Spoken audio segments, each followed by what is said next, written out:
es un programa inextenso para tratar el tema del abuso sexual. Nuestra intención con la realización de este programa es, primero, que ustedes tengan la oportunidad de escuchar información que les permita observar. Las personas, los chicos que pudieran estar siendo víctimas de algún tipo de abuso sexual, que ustedes escuchen, que tengan información y que sepan qué pueden decir. Quizás a su alrededor ustedes puedan identificar a una persona, buscar ayuda. Lo importante del programa de esta tarde es educar en lo concerniente a la prevención del abuso sexual infantil. El doctor Baroudi nos dio unos datos ayer que eran datos espeluznantes. Vamos a leerlo. De la cantidad, del porcentaje de abuso sexual que hay entre los niños. Y nos referimos específicamente al tema de abuso sexual infantil. Yo contesto esta llamada y Josefina, ¿qué pasa a nivel del cuerpo de un niño o una niña que es víctima de abuso sexual? Hola. Buenas tardes, Sonia. Buenas. Sí, yo me siento tan identificado porque prácticamente yo soy el perfil de la conversación. Me pasó lo mismo. Sin nombre. Te escucho mal. ¿De dónde tú me estás llamando? ¿De dónde me llamas? Massachusetts. Te escucho.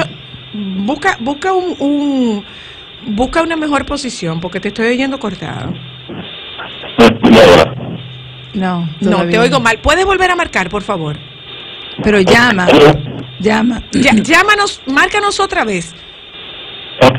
Pero vuelve a llamarnos, que esperamos tu llamada. Ok. Gracias. Decía, mientras esperamos que se produzca esta llamada, decía Josefina que qué es lo que ocurre a nivel del cuerpo de un niñito o una niñita que es abusado sexualmente. Bueno, no específicamente del abuso sexual, sino de todas esas experiencias adversas que pueden tener los niños, sobre todo los niños pequeños. Ya hay mucha investigación y la neurociencia así lo están demostrando. Aquí está. Hello. Hello. Sí. Ahora sí te escuchamos mejor. Cuéntanos. Ajá, que soy el perfil de la conversación porque me pasó lo mismo. Yo fui abusado sexualmente a los 4 o 5 años y ahí me pasó lo mismo. Mi mamá trabajaba 2 trabajos, me dejaba con mi abuela y el abuso ocurrió varias veces, pero todavía hasta ahora mi mamá no lo sabe. Pero yo crecí, busqué ayuda, ya yo estoy casado, tengo una hija. Lo único que me pasa, Zoila, es que, vamos a suponer, yo estoy de pronto en una tienda por departamentos y paso por el área de perfumes y un olor particular me hace vivir otra vez esos momentos. Claro, claro. ¿Quién te abusaba? ¿Te abusaba un hombre o una mujer? Un hombre. ¿Te abusaba un hombre? ¿Era un hombre del entorno tuyo? Bueno, lo que pasa era que, como decía la doctora también, yo tenía problemas de conducta. Entonces mi abuela había una cancha frente a mi casa y mi abuela le decía a alguien de la confianza de la familia, mira, llévatelo que no lo aguanto. Y cuando pasaban esos eventos, entonces ocurrían los abusos. Sí. Gracias por tu llamada. ¿Perdón? Ok. Aprovecho muy edificante el tema, gracias. Claro. Mira, aprovecho esa confesión, ese testimonio, justamente para llamar la atención en que los niños, los varones también son víctimas con muchísima frecuencia de abuso sexual. Perdón, Josefina. Buenas. Hello. Bueno, es para decirle también yo fui abusada. Cuando yo tenía 6 años, era con un señor que iba a mi casa. Él me desabotonaba el vestido y me acariciaba la espalda. Ya yo tengo 44 años, no puedo tener relación con mi pareja, que me acaricie la espalda. Y tengo como 15 años odiando a mi mamá, porque nunca me creó. Ella no creía lo que yo le decía, nunca me lo quiso creer. Y tengo una niña de 12 años, y yo a veces me sobrelimito cuidándola, hasta de sus hermanos, de mi esposo, y yo le digo tantas cosas, confía en mí, dime lo que te pasa. Yo siempre estoy en terapia, porque yo veo que yo nunca voy a superar eso. Y cuando veo el maldito que me hacía eso, yo quiero matarlo. Y si ando con la niña, agarro a la niña y la quito del lado de él, como que yo quiero como hacerle un show, como que quiero matarlo cada vez que lo veo. Claro, claro. Gracias. Reexperimentación. Y sí, vamos a hablar de eso con Gloriana, si se sobrevive emocionalmente al abuso, por cuánto tiempo te deja esas secuelas. Este programa nos está permitiendo ver qué tan frecuente es el abuso infantil. Sí. Qué tan frecuente es el abuso sexual infantil. Las estadísticas mundiales hablan de 1 de cada 4 niñas y adolescentes y en el mundo, y 1 de cada 8 niños. Sin embargo, retomo el tema que había dejado sobre la llamada de atención de que los varones también son víctimas de abuso sexual. Hay mucha información, hay mucha prevención que van dirigida hacia las niñas, a prevenir el abuso sexual en las niñas, pero los varones también están siendo cada vez más abusados. El problema es que no se denuncia y muchos varones se quedan callados por el tema del miedo de la homosexualidad. Entonces, inclusive hay estudios en Inglaterra en donde se cuestiona de que puede existir un sesgo en las estadísticas mundiales y que pudiera estar ocurriendo en la misma frecuencia el abuso entre niños igual en niños que para niñas. Buenas, hello. Adelante. Buenas. Te oímos. ¿Qué tal? Yo soy joven de 32 años de edad. Ajá. Nunca en mi vida había tocado el tema con nadie. Y luego de las 2 llamadas que han pasado anteriormente la mía, me motivé a hablar del caso con ustedes. Yo a mis 7, 8 años era manoseado, era tocado, simulado por mi hermano. Él me pedía que jugáramos a la mamá y el papá. Yo en verdad no lo entendía, pero le seguía la corriente. Hoy en día llevo una vida normal, pero también, al igual que la dama de la llamada anterior, sobreprotejo mucho a mi hija. ¿Qué edad tenía tu hermano? Para ese entonces debía tener algunos 19. Hoy en día él lleva una vida normal, nunca lo denuncié, no pasó nada, pero siento que en algún punto eso me marcó. Gracias. Gracias por la confianza y por el coraje y la valentía de hacer una exposición pública de situaciones tan personales, tan íntimas y tan dolorosas para quienes han compartido con nosotras sus testimonios en esta tarde. Mira, había algo conductual que a mí me llamó mucho la atención. ¿Qué cosas pueden ocurrir en un niño que es víctima de abuso sexual, Loriani? Bueno, podemos tener desde el ámbito psicológico esos cambios que mencionaba la doctora. Hay que estar muy atento a los cambios repentinos. Niños que eran muy extrovertidos que pasan a ser retraídos, o niños que eran retraídos y se vuelven agresivos, por ejemplo. Claro, esos no son indicadores específicos para el abuso, porque se pueden dar con cualquier situación de crisis que esté ocurriendo. Que se produce en la familia.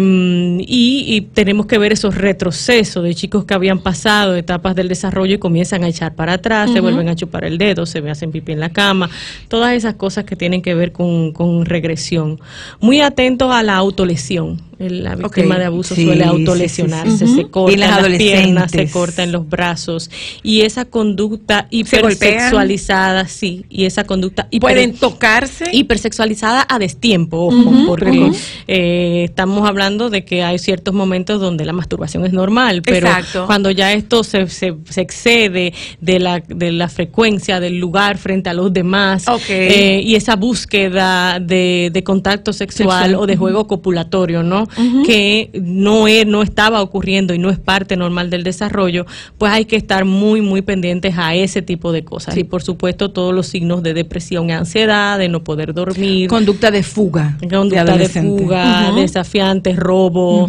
Va a depender de la edad que el niño tenga, va a ser diferente la respuesta. Podríamos hablar un poco de acuerdo a las distintas edades, Gloria. En niños pequeñitos vas a ver tal vez problemas con el apego. ¿no? Entonces vas a ver chicos que comienzan a desarrollar un apego ansioso cuando la figura cuidadora se ponen muy histéricos y son muy difíciles de controlar, o que hacen un rechazo específico a un lugar o a una persona. Eso es lo que hay que estar muy, muy pendiente en los más chiquitines, y esos retrocesos. Hablaba, ya no habla. No, ya había controlaba pañales, volvimos. Exactamente.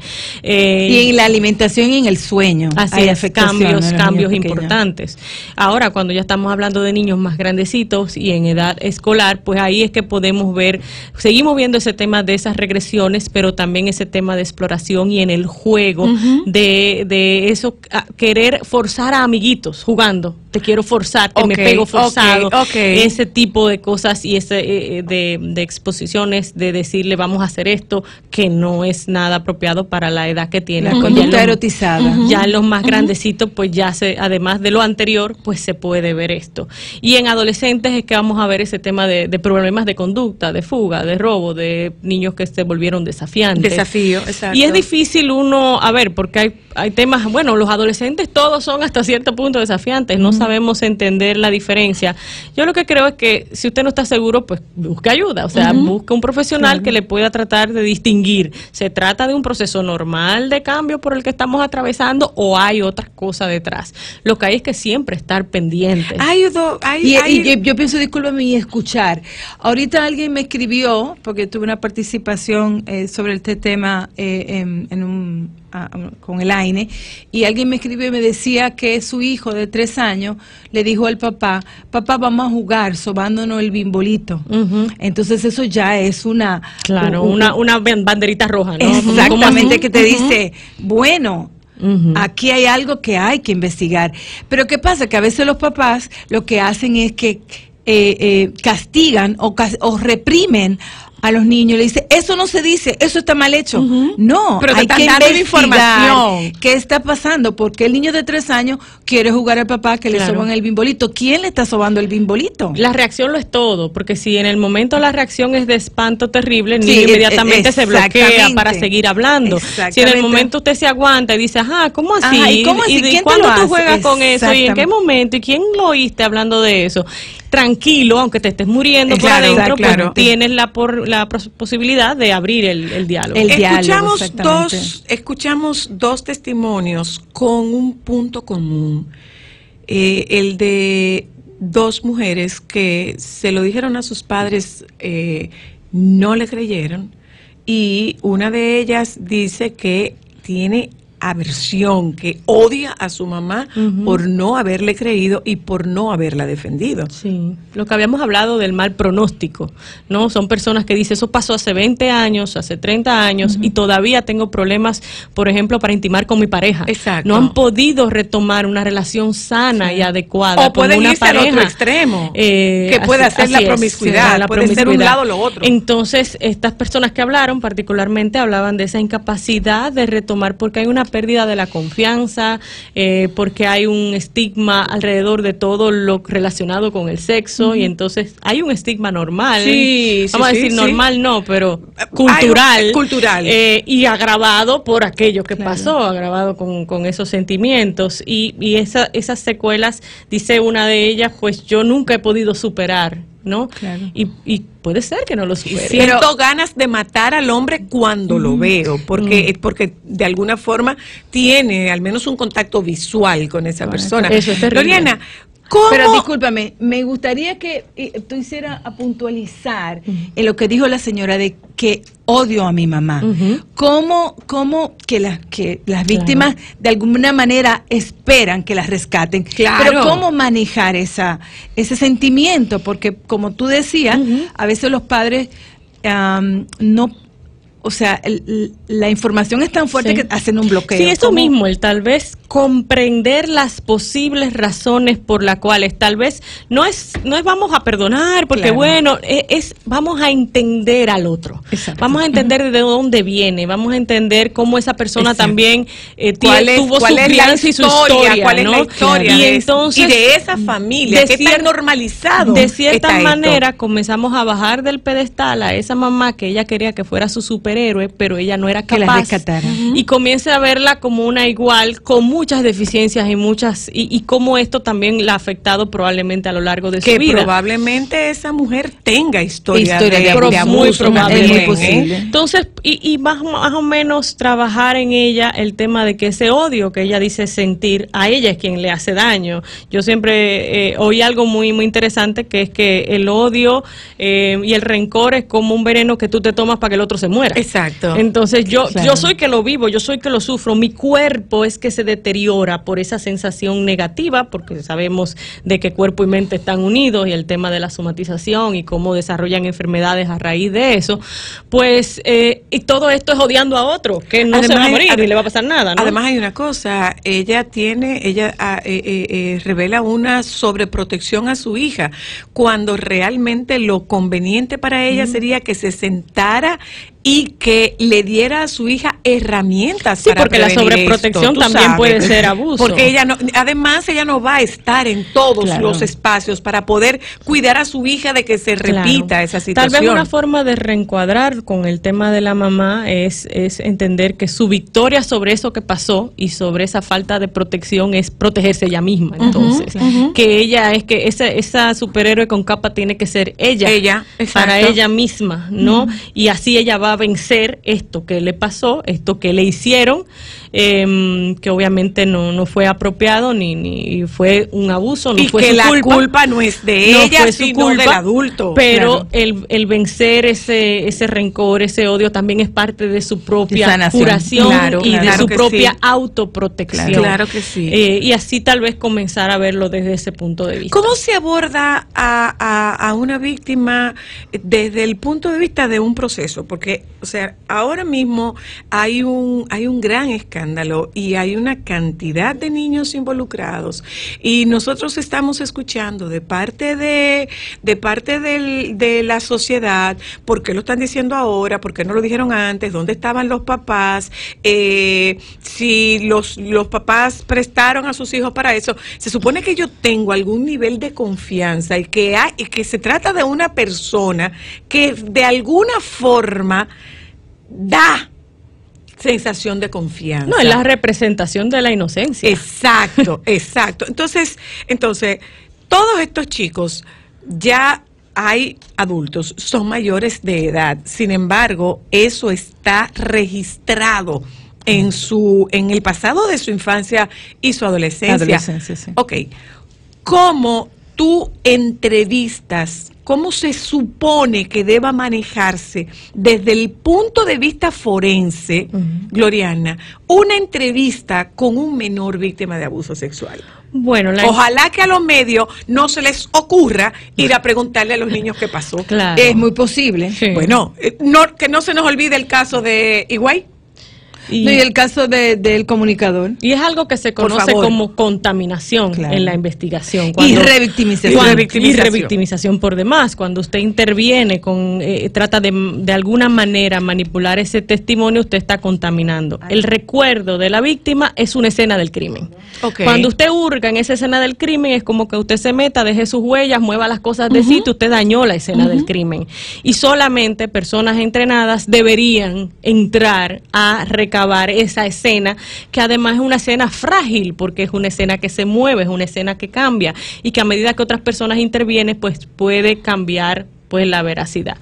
La entrevista en temas de investigación, pues ese es muy diferente a la entrevista clínica. Su objetivo es obtener una información, una información que tiene que ver con qué pasó exactamente, cuándo pasó, dónde pasó, quiénes estaban involucrados, ¿no? Y cómo pasó el hecho. Eso es lo que está dirigido a encontrar de manera, vamos a decir, muy artificial, en el sentido que tal vez en terapia, en un setting clínico, pues uno tiene tiempo de hacer ese rapport a través de varias sesiones. Claro. En la entrevista forense no hay tiempo. Tú tienes media hora para hacer rapport, si como mucho, ¿no? Y entonces tienes que sacar una información de un niño que te acaba de conocer, y una información que no te quiere dar, porque es terrible hablar con un extraño de una cosa fea que le pasó.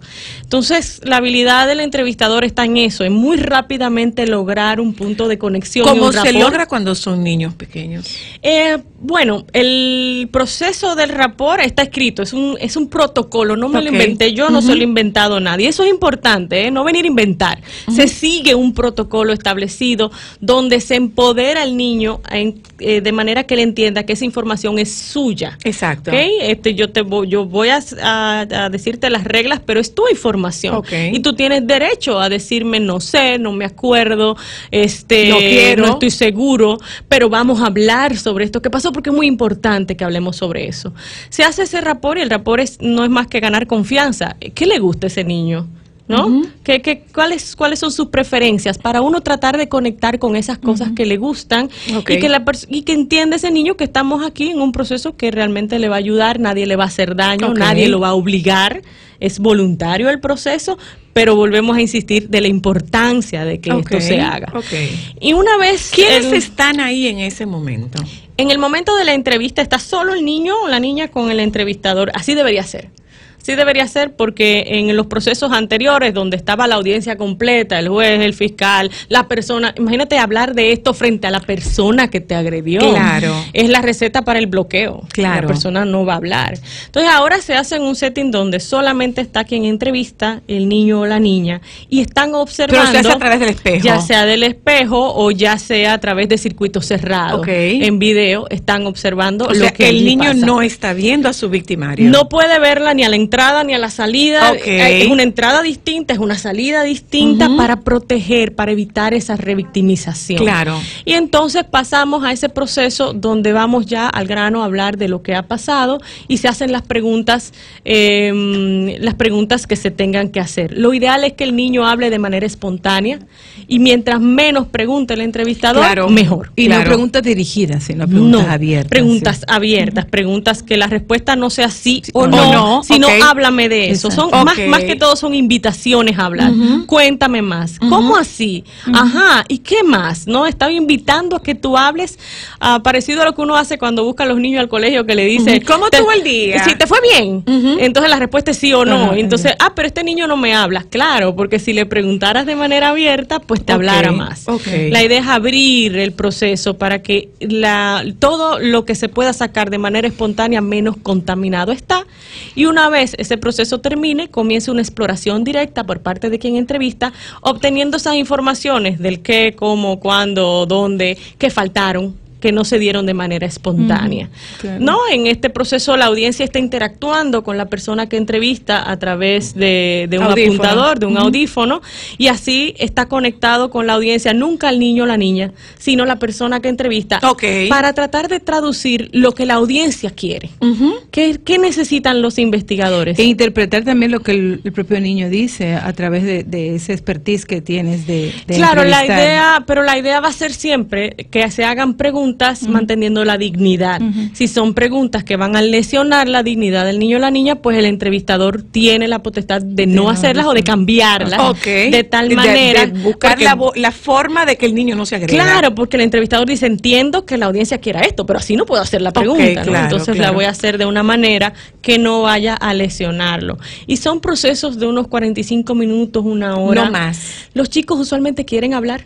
Y eso es un dato interesante. Ellos quieren contar lo que les pasó. Ellos quieren ayuda. Ellos quieren que se evite que esto vuelva a pasar. Y ellos van muchas veces, la mayoría, por lo menos en mi experiencia de las entrevistas, ellos hablan. No hay tal bloqueo, salvo, claro, que hayan aquellas dificultades como amenazas de por medio, ¿no? Déjame ir un momentito a publicidad y cuando regresemos, Gloriana, no le habíamos comentado que Gloriana, además de psicóloga clínica y psicóloga forense, y tiene experiencia justamente en este tipo de entrevistas con niños y niñas víctimas de abuso sexual infantil.